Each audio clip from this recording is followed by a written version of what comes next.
জংলার হরিণী শিকারীর হাতে বন্দী হয়ে পড়ে আছে। সুতার জাল, মোড়া সুতার জালের মধ্যে সাগর থেকে জাল দিয়ে বড় বড় মাছ ধরে না, শিকারী দুই পাহাড়ের চিপায় সুতার জাল পাইতা ওই জংলার মধ্যে লাঠি দিয়া বাইরেতেছে। লাঠির বাড়ির আওয়াজ শুনে হরিণ তো একটা দুই পাহাড়ের মাঝখান দিয়া দৌড় দিয়ে গিয়া সুতার জালে আটকিছে। যত নড়াচুরি করে ততই জাল পেছায়। শিকারী দূর থেকে খুশি মুস্কি মুস্কি হাসে, রে হরিণী আর দৌড়াদৌড়ি করিস না, নড়াচুরি করিস না, বন্দী হয়ে গেছো। ভালো করে পেঁচাইয়া শিকারী শেষরাইয়া কিতাব লেখে। আলগাইতে পারে না ভারী বেশি, হরিণটা মোটা তাজা বেশি ছিল বিদায় শেষরাইয়া নিতেছে। হরিণী শেষরাইয়া নিতে যাইয়া গো এই পাথরের কণাই লাইগা হরিণের সমস্ত চামড়াগুলো ছিলা রক্ত বাহির হইতেছে। হরিণ গাছের গোড়ায় যখন জালটা দিয়ে বেঁধে রাখলো, হরিণ চোখের পানিগুলো ছেড়ে ছেড়ে কাঁদতেছে। একটু পরে দেখা যায় দয়ার নবী মায়ার নবী এই রাস্তা দিয়ে আসতেছে। আল্লাহু আকবার বলো। হরিণ দূর থেকে আমার নবীকে দেখে চোখের পানি ছেড়ে ছেড়ে ডাকতেছে, প্রভু গো আমার জবান খুলে দাও না, তোমার বন্ধু রাহমাতাল লিল আলামিনের কাছে আমার মনের দুঃখগুলি বলি। আল্লাহ বলেন, জংলার হরিণ রে, আমার বন্ধুর সাথে কথা বলার জন্য জবান খুলতে চাইছস, যে নবীর উসিলায় এত কিছু করেছি, এই নবীর সাথে কথা বলবি, যা তোর জবান খুলে দিলাম। যে নবীর পক্ষে গেলে জংলার হরিণের জবান পর্যন্তই আমার আল্লাহ খুলে দেয়। বলুন এই নবীর পক্ষে গেলে আমরা লাভ হবে না লস হবে? কাছাকাছি আসার পরে হরিণ ডাকতেছে, প্রভু গো আপনার বন্ধু আইসা গেছে, জবানটা খুলে দেন না। আল্লাহকে যা জবান খুলে দিলাম। হরিণ ডাকতেছে, প্রভু গো আপনার বন্ধু আইছে, কথা বলি। প্রথম সালাম দিলেন, আসসালাতু আসসালামু আলাইকা ইয়া রাসূলুল্লাহ। নবী কই কি আশ্চর্য, হরিণ সালাম দিতেছে, কি ব্যাপার হরিণ? হুজুর আমি বিপদে পড়ে গেছি, শিকারীর হাতে বন্দী। দেখেন শেষরাইয়া আনতে যাইয়া আমার চামড়া সিলাইছে, রক্ত বাহির হইতেছে। নবী গো এটা তো সাধারণ দুঃখ, এর চেয়ে বড় দুঃখ, মাত্র 2টা বাচ্চা প্রসব করেছি। সকালবেলা ওই পাহাড়ের কিনায় জংলার কিনারে বাচ্চাগুলো রাইখা ঘাস পানি খাইতে আসছিলাম, এখন শিকারীর হাতে বন্দী। আল্লাহ নবী গো আমার বাচ্চা 2টা না খায়া মরে যাবে, হুজুর যদি দয়া করে একটু সুযোগ আমার দিতেন, আমি জীবনের মতো বাচ্চাগুলো দেখে আসতাম, আর একটু দুধ বাচ্চাদেরকে জীবনের শেষ খাওয়াই আসতাম। আমার নবী তো দয়ার নবী, সকল সৃষ্টির জন্য যিনি করুণা। নবী ডাকতেছে, হরিণী ঠিক আছে যাও, জালের পেট ছোটায়া যে গাছের মধ্যে বান্ধা ছিল এই রশিটা, এই জালের সুতাগুলি নবীজি হাতে নিয়ে দাঁড়াইয়া রয়েছে। হরিণ তো দৌড় মারছে। কিছুক্ষণ পর শিকারী হাজির। আমার হরিণ কোথায়? বাবারে তোমার হরিণ তো ছাইরা দিছি, কিছুক্ষণ পরে হরিণ আসবে। ওই লোক এটা কোন পাগল? শিকারী বলতেছে জাল দিয়া পেঁচাইয়া হরিণ ধরতে পারি না, আর হরিণ ছাইরা দিলে হরিণ আসবে, এটা কোন পাগল কি কয় রে?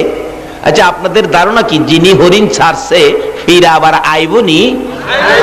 আসতে কইলেন যে আইতো না। হরিণ দৌড়ে গেছে, যা দেখে বাচ্চাগুলি সারাদিন না খাইয়া থাকতে থাকতে একবারে ছোট বাচ্চা দুর্বল হয়ে পড়ছে। বাচ্চা 2টার সামনে গিয়ে দাঁড়াইছে, চোখের পানিগুলি হরিণীর পড়তেছে। বাচ্চা জিগায়, মা মা এত দেরি করলা যে, তোমার শরীরে রক্ত দেখা যায় কেন? কে মারছে তোমাকে? কোন জায়গায় বিপদে পড়ছো? মা হরিণী কান্দে। ও বাচ্চারা শোনো, প্রশ্নের পর প্রশ্ন করো না, সময় নষ্ট করো না। শিকারীর হাতে বন্দী হয়েছি, দুধ খাবি নি রে, জীবনের শেষ দুধ আমার কাছ থেকে খেয়ে দে, মা বলে ডাক দিবি নি রে, জীবনের শেষবারের মতো মা বলে ডাক দিয়ে দে। বাচ্চা দুটো জিজ্ঞেস করে কারণ কি? রে বাচ্চা না, কারণ জিজ্ঞেস না, তোদের মায়াই রে একটু দুধ খাওয়ানোর জন্য রাহমাতাল লিল আলামিনের হাতে রশি লাগাইছি। বাচ্চা দুইটাও আমার নবীরে চিনে। বলুন, হরিণের বাচ্চাও নবীরে চিনে কিনা? হরিণের বাচ্চা হইয়াও নবী চিনে গো, কিন্তু উম্মত হইয়া নবী চিনি না। একটা হরিণের জন্য নবী করুণা, কিন্তু নবীর পক্ষে গেলে, নবীর পক্ষে না গেলে না। বাচ্চা দুইটা ডাকতেছে, মা এত দেরি করলা যে? বাবারে বিপদে পড়েছি, নবীজির হাতে রশি দিয়া তোমাদেরকে দুধ খাওয়াইতে আইছি। বাচ্চা দুইটা ডাকে, মাগো নবীর সাথে বেয়াদবি কইরা আইছো, আমরারে দুধ খাওয়াইতা? মা, না খাইয়া জীবন দিমু, তোমার দুধ খাইতাম না। বাচ্চা হরিণ চিনে, কিন্তু আমরা উম্মতের মধ্যে চিনে না।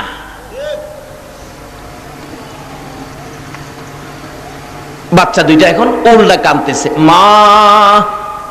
মা গো তোমার দুধ খাবো না। যেই নবী না হইলে জগৎ হইতো না, এই নবীর সাথে বেয়াদবি করেছো, তোমার মতো মায়ের দুধ জীবন যাবে, আমরা খাবো না। বাবারে কি করবি? মা চলো যাই, নবীর সামনে যাই, নবীর একটু দেখবো, নবীর কাছ থেকে বেয়াদবির ক্ষমা নিব, তারপরে আমরা তোমার দুধ খাবো। তো চলো, যাইতেছে। এই দিক দিয়ে শিকারী বলেন, কি ব্যাপার, আমার হরিণ কই? বাবারে একটু থাকো, অপেক্ষায় থাকো, কিছুক্ষণ পরে হরিণ ফিরে আসবে। আশ্চর্যের কথা, হরিণ ছাড়লে আবার ফিরে আসে নাকি? আরে আসবে, না আসা পর্যন্ত আমি এখানে আসি, তুমি চিন্তা করো না। এটা যদি না আসে, আমি আরেকটা ধইরা আমি তোমারে দিব। নবী ডাক দিলে হরিণ আইবনি? কয় না দি।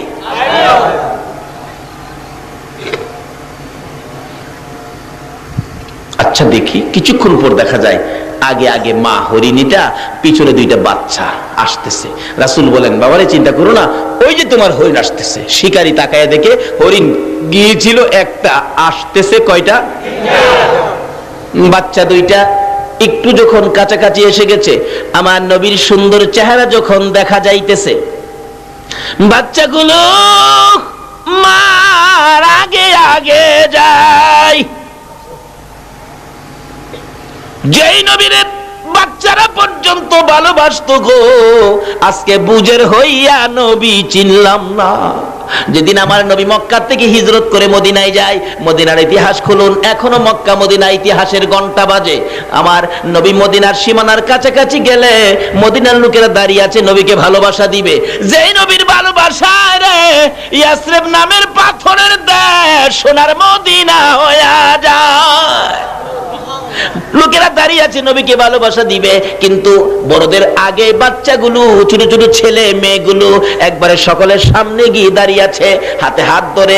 নবীজি কাছাকাছি আসার পর আরবি দিয়ে গান শুরু করে দিয়েছিলেন, তলাল বাদরু আলাইনা। আমি তাকে বাংলাতে গান বানাইছি। আমার নবী মদিনার সীমানায় গেলে রাসূল বলেন, ছোট্ট ছোট্ট ছেলে মেয়েরা সবার আগে আমাকে ভালোবাসা দিতে যাইয়া, বাচ্চাগুলো নবীকে ঘেরাও করে দাঁড়াইয়া সবাই ডাকতেছে, আরে মা আমিনার কোলে দেখো চাঁদ উঠেছে। বলুন, মা আমিনার কোলে দেখো চাঁদ উঠেছে, যাহারি প্রেমেতে জাহান পয়দা হয়েছে। হাইরে যাহারি প্রেমেতে জাহান পয়দা হয়েছে। আমার নবী বলেন, আরে কচি কচি বাচ্চা ছেলে মেয়েরা, সত্যি কি তোমরা আমাকে ভালোবাসবি? বাচ্চারা বলেন, ইয়া রাসূলুল্লাহ, আমরা কসম খাইলাম গো, জীবনের বিনিময়ে আপনাকে ভালোবাসবো। রাসূল বলেন, প্রভু গো, বাচ্চারা বলে জীবনের বিনিময়ে আমাকে ভালোবাসবে, আমিও কথা দিলাম এই দেশের মানুষকে ভালোবাসবো। আমার আল্লাহ বলেন, বন্ধু, তোমার ভালোবাসার কারণে ইয়াসরিব নামের পাথরের দেশ আমি আল্লাহ সোনার মদিনা বানাইয়া দিলাম। যে নবীর ভালোবাসায়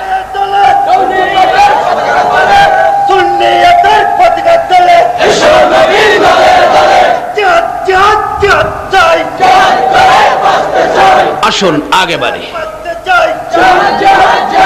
বাবারা, কুচি কুচি বাচ্চারা পর্যন্ত নবীরে চিনতো, মার কোলের শিশুরা পর্যন্ত নবীকে চিনতো। আজকে আমাদের কোন ভূতে ধরছে নবীকে নিয়ে ধাক্কাধাক্কি করি? হরিণের বাচ্চাগুলো মার আগে আগে দৌড়ায় যাইয়া একবারে নবীজির পাও মোবারকে পড়ে ডাকতেছে, আল্লাহর নবী গো, ও দয়ার নবী, মা বেয়াদবি করেছে, মাফ করে দেন, না হয় আমরা মার দুধ খাবো না, জীবন দিব, দুধ খাবো না। বড় হরিণ কাছে দাঁড়ায় রয়েছে। আমার নবী ডাকে, ও শিকারী দেখ, হরিণ গিয়েছিল একটা, ফিরে আসছে 3টা। আল্লাহু আকবার। শিকারী, এবার বল কোনটা নিবি রে? বড় হরিণ নিবি না বাচ্চা হরিণ নিবি? না, যিনি হরিণ একটা ছাড়লে 3টা আসে ওনাকে নিবি। অর্থাৎ হরিণ নিবি বড়টা না বাচ্চাটা? না, নবীকে নিবি। শিকারী বলেন একবার হরিণের দিকে চাই, আবার বাচ্চার দিকে চাই, আবার আমার নবীর সুন্দর চেহারার দিকে চাই। অবশেষে ডাক মারলেন, যেই নবী একটা হরিণ ছাড়লে 3টা ফিরে আসে রে, আমি আর হরিণ নিব না, আমি সেই নবী নিয়ে নিলাম। এইভাবে রাহমাতাল লিল আলামিনের প্রচার আমার আল্লাহ সমাজে ঘটিয়েছেন। আজকে সে নবীর উম্মত আমরা রবিউল আউয়াল চাঁদে এই মাহফিলে বসেছি। আসুন দেখি আমাদের জন্য কি বাজেট, কি লাগবে, কি দরকার, সব আজকে পাবেন। আমার আল্লাহ বলেন নবীর আগমনের চাঁদে রবিউল আউয়ালে আমি আল্লাহ এমন একটা দরজাও বাকি ছিল না যেই রহমতের দরজাগুলো নবীর আগমনে আমি আল্লাহ খুলি না। সব রহমতের দরজা নবীর আগমনে আমি আল্লাহ খুলে দিয়েছি। আসুন আমরা এই রবিউল আউয়াল চাঁদে সে নবীর পক্ষে স্বীকারোক্তি দিলাম, আমরা নবীর পক্ষে থাকবো। আল্লাহ বলেন আমার এই নবীর পক্ষে যারা থাকবে আমি আল্লাহ তাদের পক্ষে থাকবো। আসুন, বৃষ্টির দরকার, আমরা নবীর পক্ষে গিয়েছি, এখন দোয়া করব আল্লাহ যাতে আমাদের শুধু বৃষ্টি নয়, আমাদের জন্য যত কিসিমের রহমত বরকতের দরকার আল্লাহ যেন আমাদেরকে সব এই রবিউল আউয়ালের বরকতে নবীর আগমনের উসিলায় আল্লাহ যেন আমাদেরকে বৃষ্টি সহ সব কিসিমের বরকতের ভাগী করেন। সকলে বলুন আমিন। আল্লাহুম্মা আমিন। রব্বানা যালামনা আনফুসানা ওয়া ইল্লাম তাগফির লানা ওয়া তারহামনা লানাকুনান্না মিনাল খাসিরিন। রাব্বিরহামহুমা কামা রাব্বায়ানি সগীরা। রব্বুল আলামিন, তোমার নবীর আগমনের চাঁদ তোমার আগে কইলা না কেন? আমি যে বারবার বলতেছি আমি দোয়া করতেছি, এর আগে আমার বলা উচিত ছিল না। দোয়াটা পরে তাবারুকের ব্যবস্থা আছে, তাবারুক দিয়ে দেন। না লানাকুনান্না মিনাল খাসিরিন রাব্বিরহামহুমা কামা রাব্বায়ানি সগীরা। রব্বুল আলামিন জান্নাতের বাগানে বসে জান্নাতি মেহমান লইয়া, আমি গুনাহগার তোমার নবীর আশিক পাগল লইয়া, যেই নবী না হইলে জগৎ হইতো না, আরশ কুরসি লৌহ কলম হইতো না, ওই নবীর আগমনের চাঁদ রবিউল আউয়ালে আমরা হাত বাড়াইছি। একবারে খালি হাত বাড়াই নাই, প্রভু গো তুমি যার উপর ফেরেশতাদেরকে নিয়ে দরুদ সালাম প্রেরণ করো, যাকে ইমানদার বলে ডাক দিয়েছো, ইমানদার লইয়া দরুদ সালাম মদিনা পাঠাইছি। আমাদের দরুদ সালাম গুলো পাখির মতো উড়াইয়া উড়াইয়া দয়ার নবী মায়ার নবী রওজা আতহারে পৌঁছাইয়া দাও। মাবুদ, ইহাকে উসিলা করে রবিউল আউয়াল চাঁদ উসিলা করে নবীর আগমন উসিলা করে আজকের মাহফিলে আমরা যারা হাত বাড়াইছি, মাবুদ রে আমাদের সকলের জীবনের গুনাহগুলো ক্ষমা করে দাও। মাবুদ, জীবনে কত গুনাহ করেছি, তুমি যদি গুনার হিসাব জিগাও আমরা কেউ হিসাব দিতে পারবো না। শুধু শুধু লজ্জা পাবো গো, লজ্জা দিলে তোমার কি লাভ হবে গো আল্লাহ? কার জীবনে কত গুনাহ হিসাব জিগাইও না। কে নেককার কে গুনাহগার কাউরে কিছু কইও না। কে মেয়ে কে পুরুষ, আজকের জন্য কে নামাজি কে বেনামাজি কাউরে কিছু জিগাইও না। এই মাহফিলের খাতিরে নবীর আগমনের উসিলায় আমাদের তামাম জিন্দেগীর গুনাহগুলো ক্ষমা করে দাও। মাবুদ, ক্ষমা চাইলাম জীবনের গুনাহ, ক্ষমা করছো নিগো আল্লাহ। ডাকবেন না আল্লাহ, ইয়া আল্লাহ, জীবনের গুনাহ ক্ষমা করছো নি। মাবুদ রে, ক্ষমা যদি না করো কবে জানি মৌতের চিঠি দিয়া আজরাইল পাঠাইয়া দাও, কবে জানি বড় বাড়ি বড় ঘর সুন্দর বিছানার থেকে চারজনে দৌড়ে দৌড়ে টাইনা টাইনা বাহির করবে, উঠানের কিনারে পর্দা টানাবে। ও মাহবুব, বড়ি পাতার গরম পানি করবে, নাকে কানে তুলা লাগাবে রে, উত্তর দিকে মাথা দিয়ে শুয়াবে, জীবনের শেষ গোসল করাইয়া সাদা কাফন পরাইয়া উঠানের মাঝখানে রেখে দিবে। আদুরের সন্তানেরা ঘরের বারিন্দায় দাঁড়ায়া দাঁড়ায়া ডাকবে, বাবা সাদা কাফন পরে কই যাইবা গো।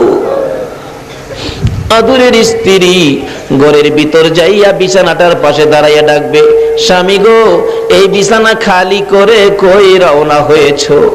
মাবুদ, ওই দিন আসার আগে মাহফিলে বসে জীবনের গুনাহ ক্ষমা চাইলাম, তোমার নবীর আগমনের উসিলায় তামাম জিন্দেগীর গুনাহগুলো ক্ষমা করে দাও। মাবুদ, জীবনের গুনাহ ক্ষমার আসার দরখাস্তের পর আর একটা দরখাস্ত করি, তুমি কিন্তু রাগ হইও না। এতগুলো মানুষ রাত্র 2টা পর্যন্ত বসে আছে, আমি জানি না রে কার মনে কি ব্যথা, আমি জানি না কার মনে কি দুঃখ, আমি জানি না রে কার মনে কি আগুন। মাবুদ, একটু সময় দিয়ে যদি কাছাকাছি যাইয়া জিজ্ঞেস করতাম, সকলেই একটা না একটা দুঃখ বলতো। হয়তো কেউ কেউ বলতো, হুজুর আমার মা নাই গো, কেউ কেউ বলতো হুজুর আমার বাবা নাই, আবার কেউ কেউ বলতো হুজুর গো আমার মাও নাই বাবাও নাই। মাবুদ, মায়ের অভাবী বাবার অভাবী হইয়া যারা হাত বাড়াইছে রে আল্লাহ, এই মুহূর্তে ওই সকল মা বাবার কবর জান্নাতের বাগান বানাইয়া দাও। মাবুদ, মা বাবা যারা দুনিয়াতে আছে হায়াত বাড়াইয়া দাও। মা বাবা কেমন জিনিস বুঝার তৌফিক ছেলে মেয়েদেরকে দান করে দাও। আল্লাহ, দাদা দাদি নানা নানি শ্বশুর শাশুড়ি আলিয়া আওলাদ বংশধর মই মুরব্বী পাড়া প্রতিবেশী খানদানবাসী মহব্বতী, খাস করে এলাকার জমিনের নিচে যত মোমেন মোমেনাত ঘুমিয়ে আছে সকলের কবর জান্নাতের বাগান বানাইয়া দাও। মাবুদ, আজকের মাহফিলে নবীর আগমনের চাঁদে পবিত্র ঈদে মিলাদুন নবীতে যারা বসে আছে গো, এত রাত পর্যন্ত যারা কষ্ট করেছে গো আল্লাহ, সকলকে তুমি আফত বিপদ আযাব গজব অ্যাক্সিডেন্ট বালা মুসিবত শয়তানের শয়তানি দুশমনের দুশমনি হইতে বাঁচাইয়া রহমত বরকত শান্তি দ্বারা ভরপুর করে দাও গো আল্লাহ। মাবুদ, আমাদের মধ্যে যারা অভাবী অভাব দূর করে দাও, আমাদের মধ্যে যারা বিমারি বিমার শেফা করে দাও। হসপিটালে যাইতে হবে এমন রোগ কাউকে দিও না গো আল্লাহ। আমাদের মধ্যে যারা ঋণগ্রস্ত আছে ঋণ থেকে উদ্ধার করে দাও। আমাদের মধ্যে যারা নামাজি নামাজ কবুল করে লও, যারা নামাজ পড়ে না নামাজের বুঝ দান করে দাও। যারা মদিনা যাওয়ার পাগল পাখির মতো উড়াইয়া মদিনা লইয়া যাও গো আল্লাহ। হাইরে সোনার মদিনা, মদিনা গেলে রে কলিজা মানে না। 2001-এ যখন হজে গিয়েছিলাম, আগে মদিনায় নিয়ে গেছে। মদিনার সীমানায় ঢোকার আগে মুআল্লিম সাহেব বলতেছেন, হাজী সাহেবরা দুরূদ শরীফ পড়ো, আমরা কিছুক্ষণের মধ্যে সোনার মদিনায় ঢুকে যাব। ঢুকে গেলাম সোনার মদিনা, শরীরটা শান্ত হয়ে গেছে। আর একটু যাওয়ার পরে ড্রাইভার সাহেব বলতেছেন, মুআল্লিম সাহেব বাসের সকল জানালা বন্ধ করে দেন। মুআল্লিম সাহেব বলেন, আপনারা দুরূদ শরীফ পড়েন, জানালাগুলি বন্ধ করতেছি। জিজ্ঞেস করলাম, ও মুআল্লিম সাহেব বাসের জানালা কেন বন্ধ করো গো? মুআল্লিম বলেন, হুজুর আর একটু সামনে গেলে সবুজ রঙের গম্বুজ দেখা যায়। জানালা যদি বন্ধ না করি, আমাদের বাংলাদেশের কিছু আশেক আছে নবীর সবুজ রঙের গম্বুজ দেখলে গো ইয়া রাসূলুল্লাহ বলে জাপ মাইরা জমিনে পইরা যায়। সেই জন্য জানালাগুলি বন্ধ করে দিলাম। এই মদিনা না দেখাইয়া এই মাহফিলের কাউকে তুমি সাদা কাফন গায়ে লাগাইও না। এ আল্লাহ, খাস করে আমাদের মধ্যে যারা ব্যবসা করে ব্যবসায় বরকত দাও, যারা চাকরি করে পদোন্নতি দান করে দাও, যারা সাগরে মাছ ধরে আল্লাহ বিপদ আপদ থেকে বাঁচাইয়া রাখো। মাবুদ, মাবুদ রে, যারা গৃহস্থী করে জমির ফসলে বরকত দাও, যারা চাকরি করে পদোন্নতি দান করে দাও, যারা লেখাপড়া করে লেখাপড়ায় বরকত দাও, যারা পরীক্ষা দিয়েছে কামিয়াবি দান করে দাও। মাবুদ, মাবুদ রে, ছাত্র সেনার ভাইদেরকে তোমার কুদরতি হাতে আমানত করলাম, তুমি কবুল করে লও গো আল্লাহ। ইয়া আল্লাহ, খাস করে আজকের মাহফিল তোমার কুদরতি হাতে রেখে গেলাম, কিয়ামত পর্যন্ত এই মাহফিল তুমি কায়েম রাখো গো আল্লাহ।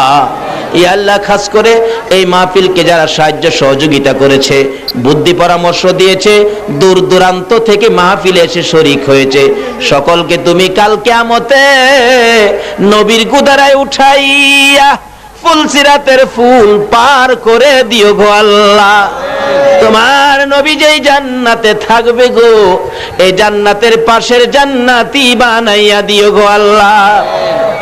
মাবুদ, অনেকের ছোট্ট ছোট্ট ছেলে মেয়ে আছে, ছেলে মেয়েদেরকে হায়াত বাড়াইয়া দাও, অকালে মৃত্যু দিও না, মা বাবার কলিজায় আগুন জ্বালাইও না, ছেলে মেয়েদের মুখে এতিমের দাগ লাগাইও না, ছেলে মেয়েদের মা বাবার হায়াত বাড়াইয়া দাও। মাবুদ, অনেকের ছেলেরা ভাইয়েরা বিদেশ থাকে, সহি সালামতে রাখো, রুজি রোজগারে বরকত দাও, যারা বিদেশ যাবে চেষ্টা করতেছে তাদের মনের আশা পুরা করে দাও গো আল্লাহ। মাবুদ, আমাদের এই বাংলাদেশটুকুন তুমি হেফাজতে রাখো গো আল্লাহ। সকল প্রকার মারামারি, কাটাকাটি, হিংসা, বিদ্বেষ, বোমাবাজির থেকে এই দেশটাকে বাঁচাইয়া রাখো গো আল্লাহ। ইয়া আল্লাহ, খাস করে আজকের মাহফিলের ফায়েজ ও বরকত, আজকের মাহফিলের সবের সাদি, এই বাংলার জমিনে যত ওলি আল্লাহরা ঘুমিয়েছে, তামাম পৃথিবীর জমিনে যত ওলি গাউস কুতুব ঘুমিয়েছে, সকলের রোহে পৌঁছাইয়া দাও, ওনাদের রুহানি ফায়েজ আমাদেরকে নসিব করে দাও গো আল্লাহ। আজকের মাহফিল সোনার মদিনা পৌঁছাইয়া দাও গো আল্লাহ। ইয়া আল্লাহ, নবীর আগমনের বরকতের ভাগী আমাদের সকলকে তুমি করে দাও গো আল্লাহ। ইয়া আল্লাহ, যতগুলো দরখাস্ত করলাম মাহফিলের উসিলাই, দুরুদ ও সালামের উসিলাই, নবীর আগমনের উসিলাই, সবগুলো তুমি কবুল আর মঞ্জুর করো গো আল্লাহ। যা আলোচনা হয়েছে আমাকে সহ সকলকে তুমি আমল করার তৌফিক দাও গো আল্লাহ। ইয়া আল্লাহ, মাহফিল শেষে যারা যেখানে যাবে গো সহি সালামতে পৌঁছাইয়া দিও গো আল্লাহ। রব্বানা তাকাব্বাল মিন্না ইন্নাকা আনতাস সামিউল আলিম وتب علينا يا مولانا إنك أنت التواب الرحيم وصلى الله تعالى على خير خلقه محمد وعلى آله وأصحابه أجمعين بحق لا إله إلا الله محمد رسول